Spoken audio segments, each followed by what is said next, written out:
السلام علیکم ورحمۃ اللہ وبرکاتہ۔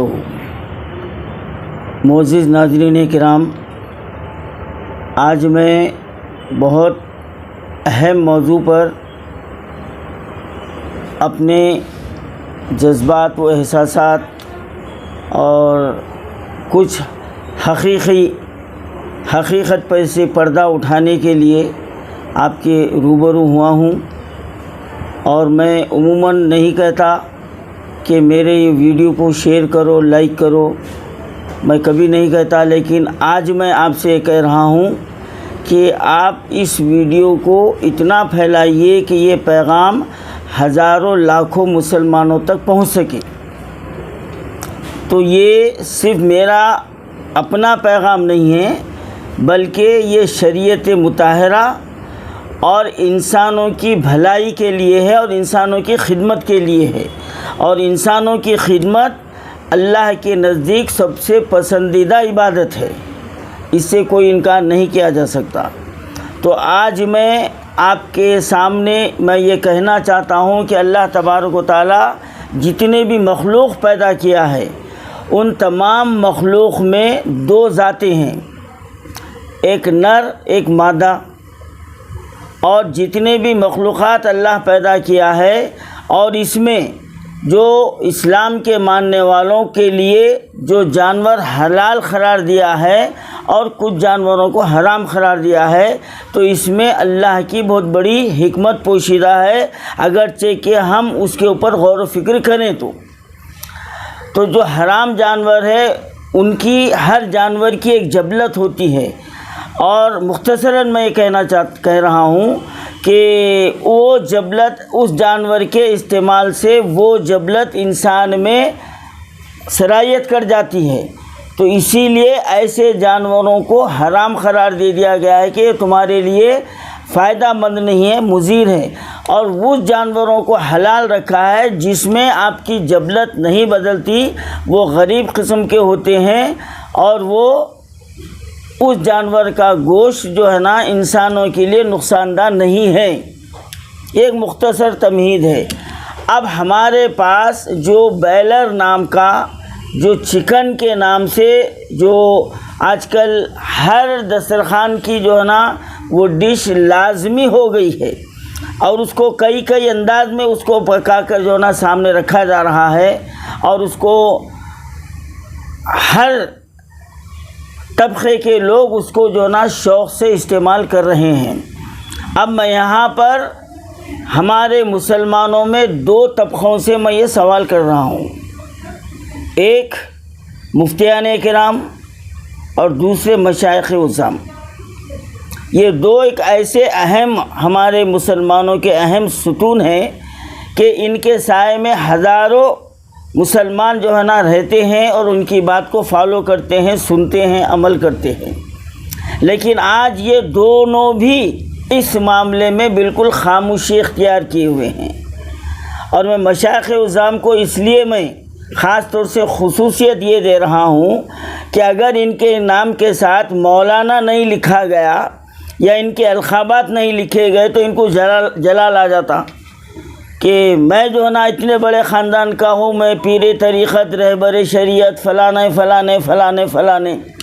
مبارک ہے بھائی، اللہ آپ کو اور القابات سے نوازے، آپ کے چاہنے والے اور القابات لگائے آپ کو، ہم اس کے اوپر کوئی اعتراض نہیں ہے، لیکن آپ جتنے القابات لگا رہے ہیں، جہاں مولانا کا استعمال کر رہے ہیں، علامہ کا استعمال کر رہے ہیں، تو کیا آپ کی یہ ذمہ داری نہیں ہے کہ اپنے پیروکاروں کو حق کی بات بتائے، ان کی رہبری کرے، ان کو حق اور ناحق کی ان کے اندر تمیز پیدا کرے؟ کیا یہ آپ کی ذمہ داری نہیں ہے؟ اب یہاں پر جو بیلر کا گوشت استعمال ہو رہا ہے، میں بحیثیت حکیم پہلے بات یہ کہہ رہا ہوں، میں بحیثیت حکیم اس کے وہ اہم پہلو آپ کے سامنے رکھ رہا ہوں جو آپ کبھی سوچنے کی بھی تصور نہیں کیا، سوچے تک نہیں، بس صرف کھانا ہے، سامنے آ گیا، کھانا ہے، اپنی بھوک مٹانا ہے، ذائقہ بڑھانا ہے۔ اور ایک بات یہ ہو گئی کہ بھائی دوسرے گوشت، بڑے کا گوشت، چھوٹے کا گوشت مہنگے ہو گئے، یہ سستا ہے، اور یاد رکھیے آپ، جو چیز جتنی بیکار ہوتی اتنی وہی چیز سستی رہتی، آپ اس سے انکار نہیں کر سکتے آپ. ہاں، چائنا کا ماڈل ایک دم سستا رہتا لیکن وہ پائیدار نہیں ہوتا. وہ ہمارا انڈیا کا ماڈل آپ لیں گے آپ، برسوں چلتا، مہنگا رہتا.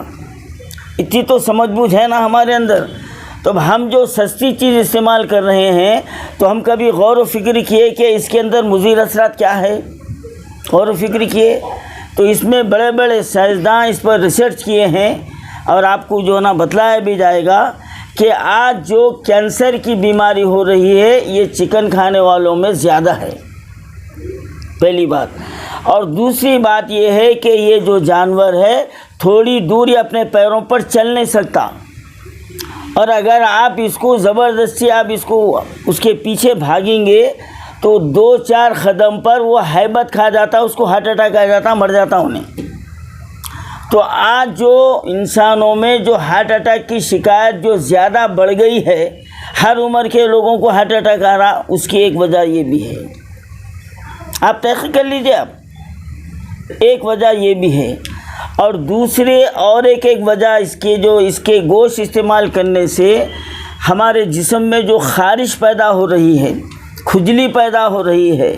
ہاں، لوگ پریشان ہیں لیکن کھانا نہیں چھوڑتے. یہ ایک مرض ہے.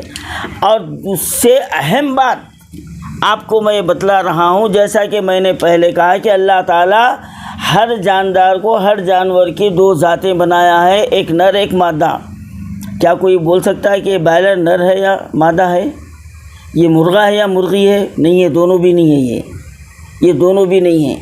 اب انسانوں میں جو عورت نہیں ہے، جو مرد نہیں ہے، اس کو کیا بولتے ہیں صاحب؟ ہجڑا بولتے ہیں نا. تو یہ ہجڑے ہے. یہ غور سے سنیے میری بات.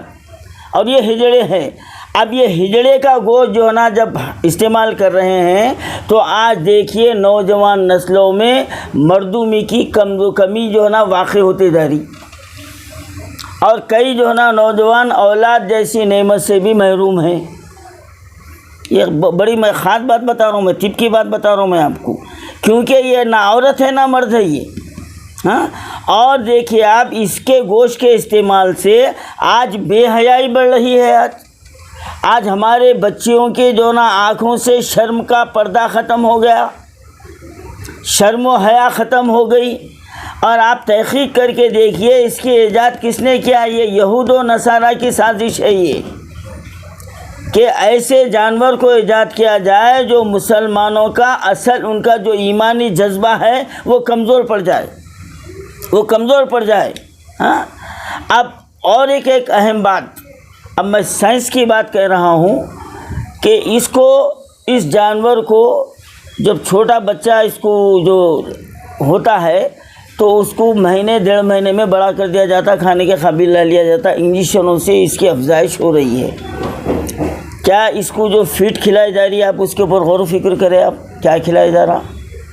ہاں، غور و فکر کریں؟ آپ نہیں کریں. اور جیسا کہ بھینسوں میں ہے، جرسی گائے ہے، تو وہ جو ہے نا کسی بیل کے ڈی این اے کو لے کے جو ہے نا بھینس کے جو ہے نا رحم میں ڈالا جاتا ہے تو وہ حلال ہے.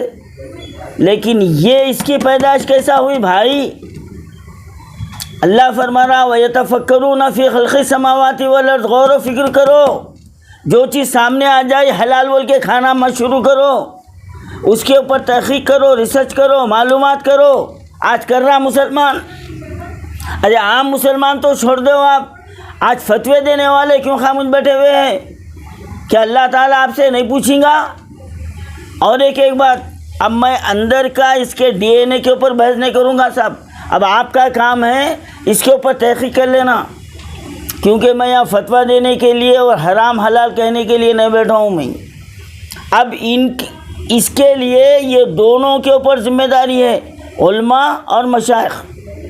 اب یہ جو ہے نا اپنا فیصلہ سنانا کہ واقعی اس جانور سے، اس پرندے، اس سے جو بائلر، جو چکن جس کو کہا گیا ہے، کیا یہ جائز کے زمرے میں آتا ہے یا حلال کے زمرے میں آتا ہے یا حرام کے زمرے میں آتا؟ آپ کا کام ہے، میرا کام نہیں ہے، یہ میرا کام نہیں ہے. اب میں صرف ایک بات کی نشاندہی کرتے ہوئے اپنی بات کو ختم کر رہا ہوں. اب فیصلہ آپ کے ہاتھ میں چھوڑ رہا ہوں۔ آج شادیوں کے لیے 5 کنٹل 10 کنٹل کا آرڈر دیا جاتا، اور بڑے بڑے جو ہے نا فارم ہاؤسوں میں اس کی افزائش کی جا رہی ہے۔ آپ وہاں پر کھڑے ہو کر دیکھیے کہ جانور کو حلال کرنے کی اسلامی شرائط کیا ہے۔ اس کو 3 مرتبہ پانی پلانا ہے، پلایا جا رہا، اور یہ بھی ہے کہ باوضو رہنا یا کم از کم باطہارت رہنا۔ کیا یہ ذبح کرنے والا وضو سے تو چھوڑ دیو آپ، کیا نہیں باطہارت بھی رہتا؟ پھر تیسری بات، اس کے منہ میں گٹکا رہتا، اور اس طریقے سے منڈی کو پانی میں ڈباتا، اس کا پانی اس کے منہ میں جاتا بھی نہیں، گندا پانی ایسا ڈبا کے ایسا ایک چھری ایسا مار کے پھینک دیتا۔ ہزاروں مرغیاں صرف ہاتھ چلتے رہتا۔ کیا وہ بسم اللہ اللہ اکبر پڑھ رہا؟ آپ دیکھ رہے ہیں نا بھائی، اللہ آپ کو عقل سلیم دیا نا، اشرف المخلوقات میں پیدا کیا نا، آپ کو یہ نظر نہیں آ رہا؟ کیا مفتیان کرام کو یہ نظر نہیں آ رہا؟ ڈشا سامنے لے کے دے رہے تڑی، ہاں، مشائخ عظام اپنے مریدوں کو لے کے منگاتے جا رہے، وہ کیا بولتے، وہ پلیٹ میں جو آتا وہ جھینگا، وہ چکن فلانا دے رہے تڑی، یہ نہیں دکھ رہا صاحب۔ اب بیچنے والا تو قسم کھا کے بولیں گا کہ میں حلال کر رہا ہوں۔ ارے کیا حلال ہو رہا؟ کیا وہ حلال ہو رہا؟ کیا ایک چھری میں حلال ہو جا رہا؟ ابھی انہیں پھڑپڑاتے رہتی، اس کا جو ہے نا کھال نکال دی جاتی، کیا حلال ہو گیا وہ؟ اس کو پانی پلایا گیا، ہاں؟ اور پھر جو ہے نا ایک چھری میں وہ صرف رگ کٹتی نہیں معلوم یا منڈی الگ ہوتی نہیں معلوم، ڈرم میں پھینک دیتا انہیں، تو پھر جھٹکے میں اس میں فرق کیا ہے صاحب؟ اب کون سا بیپاری اتنا جو ہے نا ایماندار ہے جو منڈی الگ ہوگی تو بازوق رکھ دیں گا؟ ہے کیا؟ اگر وہ حیثو والا صحیح آدمی کو ذبح کرنے کے لیے کھڑا کرتا تھا، اور وہ کنٹلوں سے جو ہے نا ایک وقت میں 1 گھنٹے میں ذبح ہونے والے جانور نہیں ہوتے، اللہ عقل دیا نا، سوچو ذرا، سمجھ دیا نا، دماغ کو استعمال کرو۔ یہ حلال ہوا؟ میں مفتیوں سے پوچھ رہا ہوں، میں مشائخ عظام سے پوچھ رہا ہوں، کیا یہ اس طریقے سے یہ ذبیحہ حلال ہے؟ ارے غیر قوم کاٹا تو وہ حرام ہے، پھر یہ کیا ہے؟ میں یہ پوچھنا چاہ رہا ہوں۔ یہ اپنی آنکھوں سے دیکھ رہے ہیں نا آپ، پھر بھی استعمال کر رہے ہیں، پھر بھی جو ہے نا اپنے ایمان کو ختم کر رہے ہیں۔ علامہ اقبال نے فرمایا، اے طائر لاہوتی، اس رزق سے موت اچھی جس رزق سے آتی ہے پرواز میں کوتاہی۔ آج نہ نمازوں میں اخلاص ہے، نہ روزوں میں اخلاص ہے، ہاں، نہ حج و عمرے میں جو ہے نا اخلاص ہے۔ آج ہے؟ نہیں ہے۔ ایک لقمہ حرام 40 دن کی عبادت کو ضائع کر دیتا ہے۔ کہاں ہے مسلمان؟ پوچھ رہا ہوں میں اب، کہاں ہے؟ کیا پیٹ ہمارا اسی چیز سے بھرے جانے والا ہے؟ غور کریے میرے بھائی، میں کوئی فتویٰ نہیں دے رہا ہوں، یہ اس کی ذمہ داری یہ دونوں پر ہے، اور بروز محشر یہ طبقہ اللہ کے پاس جواب دار رہے گا۔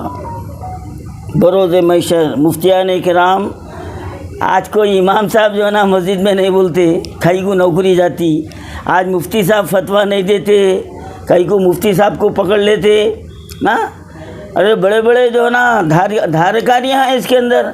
اور آپ کو معلوم ہے کہ یہ جو جتنے جو ہے نا یہ فارم ہاؤساں ہیں بڑے بڑے، اب یہ چلر کا جو ہے نا 1500 کے فارم ہاؤسوں والوں کو تو چھوڑ دو، اب اس میں ہمارے لوگ مل جائیں گے، لیکن اس کے جو فاؤنڈراں ہیں سگنا وغیرہ، یہ کس کے ہے بھائی؟ کرے تحقیق کرے ان کے پاس۔ ارے جو گوبر کھاتے ہیں، جو پیشاب پیتے ہیں، وہ لوگ جانوروں کو حلال کھلائیں گے؟ یہ بھیجا کہاں گیا تمہارا آخر؟ ہاں؟ اور ہمارے بچپنے میں جو ہماری جو دیسی مرغی ہوتی تھی، اس کو جب ذبح کیا کرنے کے لیے اس کو تو پہلے 3 دن جو ہے نا گھر میں بند کر کے رکھتے تھے اس کو، اور اس کو اناج کھلایا جاتا تھا کیونکہ وہ بھی غلاظت کھاتی۔ 3 دن کے بعد اس کو ذبح کیا جاتا تھا۔ آج کیا ہے؟ صبح میں لا رہے ہیں فارم ہاؤس سے، دال نہیں پھینک رہی، ہاں، پھر بڑے مزے سے کھا رہے ہیں، پھر بول رہے ہیں ہماری دعا قبول نہیں ہو رہی۔ کہاں سے ہوں گی؟ یہ قبول ہونے والی نہیں ہے، جب تک کہ اپنی غذا میں شفافیت نہیں لائیں گے، حرام و حلال کی تمیز پیدا نہیں کریں گے، اور جس کے اوپر قوم کی ذمہ داری ہے وہ حق کی آواز نہیں اٹھائیں گے، قوم اسی طرح بربادی کے راستے پر رہیں گی، قوم پر اسی طرح ظالم و جابر جو ہے نا حکمران مسلط ہوتے رہیں گے، اور ہمارے مذہب پر حملہ ہوگا، ہمارے رسول کی شان میں گستاخی ہوتے رہیں گی، لیکن ہمارا ضمیر زندہ نہیں ہوگا، ہمارا ضمیر زندہ نہیں